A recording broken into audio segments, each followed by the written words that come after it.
ಮಿಥುನ ರಾಶಿಯವರೇ, ಸೆಪ್ಟೆಂಬರ್ ತಿಂಗಳಲ್ಲಿ ನಿಮ್ಮ ಈ ಒಂದು ನಿರ್ಧಾರ ನಿಮ್ಮ ಜೀವನನೇ ಬದಲಾಯಿಸಬಹುದು. ನಿಮ್ಮ ರಾಶಿ ಮಿಥುನನ, ಹಾಗಿದ್ರೆ ಸೆಪ್ಟೆಂಬರ್ ತಿಂಗಳಲ್ಲಿ ಕಾಯ್ತಿದೆ ನಿಮಗೊಂದು ಬದಲಾವಣೆ. ಸೆಪ್ಟೆಂಬರ್ ತಿಂಗಳಲ್ಲಿ ಮಿಥುನ ರಾಶಿಯವರು ಖಂಡಿತವಾಗ್ಲೂ ತಪ್ಪಿಸಬೇಕಾಗಿರುವಂಥ 2 ಬದಲಾವಣೆ ಏನು ಅಂತ ನಿಮಗೆ ಗೊತ್ತಿದೆಯಾ? ಜ್ಞಾನಾನಂದಮಯಂ ದೇವಂ ನಿರ್ಮಲ ಸ್ಫಟಿಕಾಕೃತಿಂ ಆಧಾರಂ ಸರ್ವ ವಿದ್ಯಾನಾಂ ಹಯಗ್ರೀವಂ ಉಪಾಸ್ಮಹೆ. ನನ್ನ ಸಮಸ್ತ ಆರಾಧ್ಯಂ ಚಾನೆಲ್ ವೀಕ್ಷಕರೆಲ್ಲರಿಗೂ ಕೂಡ ವಿಭಾ ಶೆಟ್ಟಿ ಮಾಡುವ ನಮಸ್ಕಾರಗಳು. ಮಾಸ ಭವಿಷ್ಯ ಕಾರ್ಯಕ್ರಮಕ್ಕೆ ತಮಗೆಲ್ಲರಿಗೂ ಸ್ವಾಗತ. ಈ ತಿಂಗಳು ಅಂದರೆ ಸೆಪ್ಟೆಂಬರ್ ತಿಂಗಳಲ್ಲಿ ಗ್ರಹಗಳ ಸ್ಥಾನಮಾನದ ಆಧಾರದ ಮೇಲೆ ಏನೆಲ್ಲ ದ್ವಾದಶ ರಾಶಿಗಳ ಮೇಲೆ ಪ್ರಭಾವ ಬೀರುತ್ತೆ ಅನ್ನೋದನ್ನು ನೋಡೋಣ. ಮೊದಲನೇದಾಗಿ ಗ್ರಹಗಳ ಸ್ಥಾನಮಾನ ಹಾಗೂ ಯಾವುದಾದ್ರೂ ಗ್ರಹಗಳ ಬದಲಾವಣೆ ಇದೆಯಾ ಅನ್ನೋದನ್ನ ತಿಳ್ಕೊಳ್ಳೋಣ. ಯಾವ್ಯಾವ ಗ್ರಹಗಳ ಬದಲಾವಣೆ ಇದೆ ಅಂತ ನೋಡೋಕ್ಕೋದ್ರೆ, ಮೊದಲನೇದಾಗಿ ಇದೇ ತಿಂಗಳ 2ನೇ ತಾರೀಕು ಶುಕ್ರ ಗ್ರಹ ಕನ್ಯಾ ರಾಶಿಯಿಂದ ತುಲಾ ರಾಶಿಗೆ ಅಂದರೆ ತನ್ನ ಸ್ವಕ್ಷೇತ್ರಕ್ಕೆ ತನ್ನ ಪರಿವರ್ತನೆ ಆಗ್ತಾ ಇದೆ. ಇನ್ನು ಬುಧ ಗ್ರಹ 7ನೇ ತಾರೀಕು ಸಿಂಹ ರಾಶಿಯಿಂದ ಕನ್ಯಾ ರಾಶಿಗೆ ತನ್ನ ಪತನ ಬದಲಾಯಿಸ್ತಾ ಇದೆ. ಹಾಗೆ 17ನೇ ತಾರೀಕು ಸೂರ್ಯ ಗ್ರಹ ತನ್ನ ಸ್ವಂತ ಮನೆಯಾದ ಸಿಂಹ ರಾಶಿಯಿಂದ ಕನ್ಯಾ ರಾಶಿಗೆ ತನ್ನ ಪತನ ಬದಲಾಯಿಸ್ತಾ ಇದ್ರೆ, ಇನ್ನು ಕುಜಗ್ರಹ 18ನೇ ತಾರೀಕು ಮಿಥುನ ರಾಶಿಯಿಂದ ಕರ್ಕಾಟಕ ರಾಶಿಗೆ ತನ್ನ ಪತನ ಬದಲಾಯಿಸ್ತಿದೆ. ಹಾಗಿದ್ರೆ ಇನ್ನು ಬೇರೆ ಉಳಿದ ಗ್ರಹಗಳ ಸ್ಥಾನಮಾನ ಹೇಗಿದೆ ಅಂತ ನೋಡಿದ್ರೆ ನೋಡಿ, ಕುಂಭ ರಾಶಿನಲ್ಲಿ ರಾಹು ಸ್ಥಿತನಾಗಿದ್ದರೆ ಮೀನ ರಾಶಿನಲ್ಲಿ ಶನಿ ಸ್ಥಿತನಾಗಿರ್ತಾನೆ. ಹಾಗೆ ಕಟಕ ರಾಶಿನಲ್ಲಿ ಕುಜ ಹಾಗೂ ಗುರು ಗ್ರಹಗಳು ಸ್ಥಿತನಾಗಿದ್ದರೆ, ಇನ್ನು ಸಿಂಹ ರಾಶಿನಲ್ಲಿ ಕೇತು ಹಾಗೂ ಸೂರ್ಯ ಗ್ರಹ ಸ್ಥಿತವಾಗಿರುತ್ತೆ. ಹಾಗೆ ಇನ್ನು ಕನ್ಯಾ ರಾಶಿನಲ್ಲಿ ಬುಧ ಗ್ರಹ ಸ್ಥಿತವಾಗಿದ್ದರೆ ತುಲಾ ರಾಶಿನಲ್ಲಿ ಶುಕ್ರ ಗ್ರಹ ಸ್ಥಿತವಾಗಿರುತ್ತೆ. ಹಾಗಿದ್ರೆ ಬನ್ನಿ ದ್ವಾದಶ ರಾಶಿಗಳ ಮೇಲೆ ಏನೆಲ್ಲ ಪ್ರಭಾವ ಬೀರ್ತದೆ ಅನ್ನೋದನ್ನು ನೋಡೋಣ. ಇನ್ನು ಮಿಥುನ ರಾಶಿಯವರಿಗೆ ಸೆಪ್ಟೆಂಬರ್ ತಿಂಗಳ ಭವಿಷ್ಯ ಹೇಗಿರುತ್ತೆ ಅಂತ ನೋಡಿದ್ರೆ ನೋಡಿ, ಮಿಥುನ ರಾಶಿಯವರ ರಾಶಾಧಿಪತಿಯಾಗಿರುವಂತಹ ಬುಧ ಗ್ರಹ ತನ್ನ ಸ್ವಂತ ಕ್ಷೇತ್ರದಲ್ಲಿ ಕೂತಿದ್ದಾನೆ, ಅಂದರೆ ನಿಮ್ಮ 4ನೇ ಮನೆಯಲ್ಲಿ ಸ್ಥಿತನಾಗಿದ್ದಾನೆ. ಸೊ ಇದರಿಂದ ಏನಾಗುತ್ತೆ ಅಂತ ನೋಡಿದ್ರೆ ನೋಡಿ, ಸ್ವಕ್ಷೇತ್ರದಲ್ಲಿ ರಾಶಾಧಿಪತಿಗಳು ಕೂತ್ಕೊಂಡಾಗ ಅದರಲ್ಲೂ ಸುಖಸ್ಥಾನದಲ್ಲಿ ಕೂತಿರೋದ್ರಿಂದ ನೀವು ಅಂದ್ಕೊಳ್ಳೋಂಥ ಕೆಲವು ಕೆಲಸಗಳು ಸರಾಗವಾಗಿ ನಡೆಯುತ್ತೆ.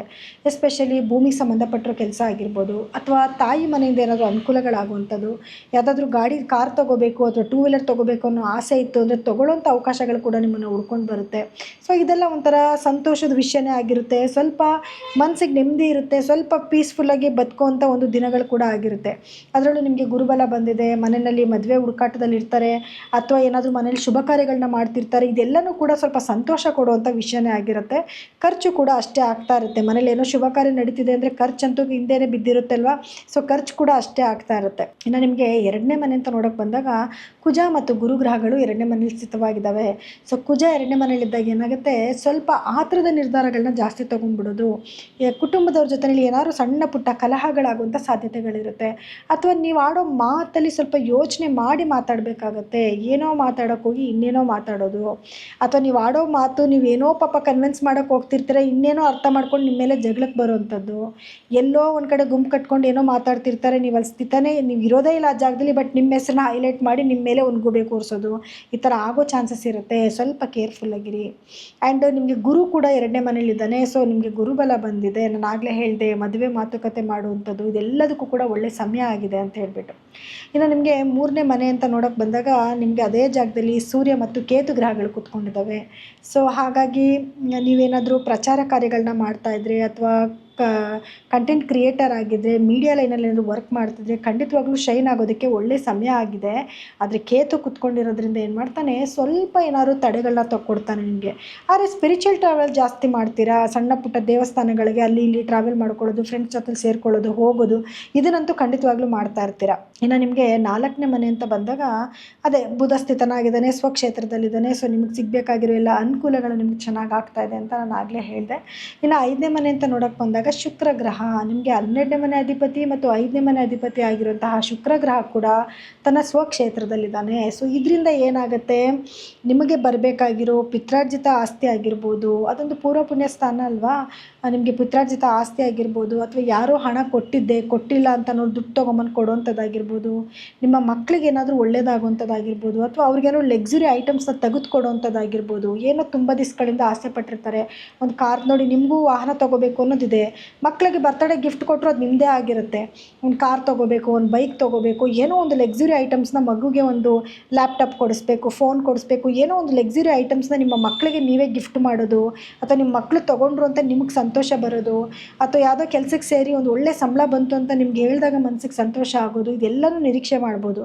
ಇನ್ನು ಚಿಕ್ಕ ಚಿಕ್ಕ ಪುಟ್ಟ ಮಕ್ಕಳಿದ್ದಾರೆ ಅಂದರೆ ನೀವೇ ಅವ್ರಿಗೇನಾದರೂ ಅಥವಾ ಅವ್ರಿಗೇನೋ ಕೊಡಿಸೋದಕ್ಕೆ ನಿಮಗೆ ಅವಕಾಶ ಸಿಕ್ಕಿ, ದುಡ್ಡು ಸಿಕ್ಕಿ ನೀವು ಅವ್ರಿಗೆ ಕೊಡಿಸೋವಂಥ ಅವಕಾಶಗಳು ಕೂಡ ಆಗುತ್ತೆ. ಇನ್ನು ನಿಮಗೆ 6ನೇ ಮನೆ ಅಂತ ನೋಡೋಕ್ಕೆ ಬಂದಾಗ ಗುರುವಿನ ದೃಷ್ಟಿ 6ನೇ ಮನೆ ಮೇಲೆ ಇರೋದ್ರಿಂದ ಬ್ಯಾಂಕಲ್ಲಿ ಲೋನ್ ಅಪ್ಲೈ ಮಾಡಿದರೆ ಲೋನ್ ಸಿಗುವಂಥದ್ದಾಗಿರ್ಬೋದು, ಅಥವಾ ನೀವೇನಾದರೂ ಯಾರಿಗಾದ್ರೂ ಸಾಲ ತೀರಿಸ್ಬೇಕಂದ್ರೆ ತೀರ್ಸೋಕ್ಕೂ ಅವಕಾಶ ಸಿಗುತ್ತೆ. ಅದೇ ರೀತಿಯಲ್ಲಿ ನಿಮಗೆ ಏನಾದರೂ ಹೆಲ್ತ್ ಪ್ರಾಬ್ಲಮ್ಸ್ ಇತ್ತು ಅಂತಂದರೆ ಕ್ರಮೇಣವಾಗಿ ಅದು ಕಮ್ಮಿ ಆಗುವಂಥದ್ದು, ಅಥವಾ ಯಾವುದಾದ್ರೂ ಒಂದು ರೀತಿಯಲ್ಲಿ ನಿಮಗೆ ಆಯುರ್ವೇದಿಕ್ ಮೆಡಿಸಿನ್ ಸಿಗುವಂಥದ್ದಾಗಿರ್ಬೋದು, ಅಥವಾ ಒಳ್ಳೆ ಡಾಕ್ಟ್ರ್ ಸಿಗುವಂಥದ್ದಾಗಿರ್ಬೋದು, ಅಥವಾ ಏನೋ ಯೋಗನೋ ಇನ್ನೊಂದು ಮಾಡಿ ನಿಮ್ಮ ಆರೋಗ್ಯನ ಸರಿ ಮಾಡ್ಕೊಳ್ಳೋಂಥ ಒಂದು ಸಮಯ ಕೂಡ ಅದಾಗಿರುತ್ತೆ.